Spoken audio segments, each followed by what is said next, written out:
आज शेख साहब इस हवाले से क्या कहते हैं? मेडिकल अभी तक नहीं हुआ, जो कानूनी तकाजे थे वो तो किसी कानूनी तकाजे पूरे नहीं किए जा रहे। पता नहीं ये क्या हो रहा है। जाहिद, मैं आपसे फिर बात करूंगी, आप मेरे साथ ही रहिए, मैं आपसे फिर मालूमात लूंगी। ये आपने हमारे नाजरीन को बताया कि शुएब शेख का मेडिकल अदालत के कहने पर भी नहीं कराया गया और हत्ता की अदालत ही कह चुकी थी एफआई हुकाम को कि कुछ भी नहीं होना चाहिए, हिफाजत में रहना चाहिए। शुएब साहब को कुछ भी हुआ तो हम आपसे पूछेंगे।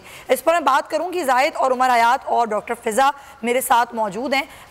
जो हज़ारों बेरोज़गार नौजवान हैं उनको रोज़ किया गया बोल की जानिब से, मुलाजमीन को इलाज मुआवजे की सहूलत दी गई।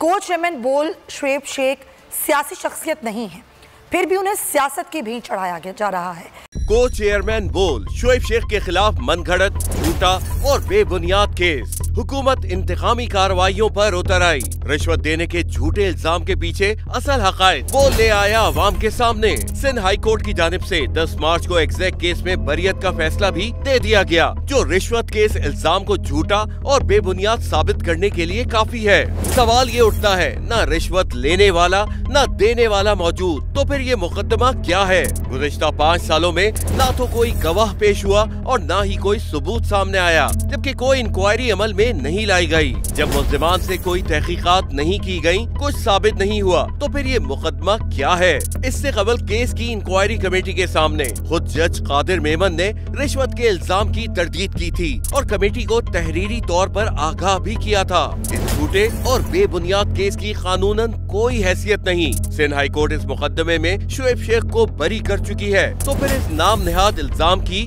कानूनी हैसियत क्या है? बोल इंसाफ का मुंतजिर है।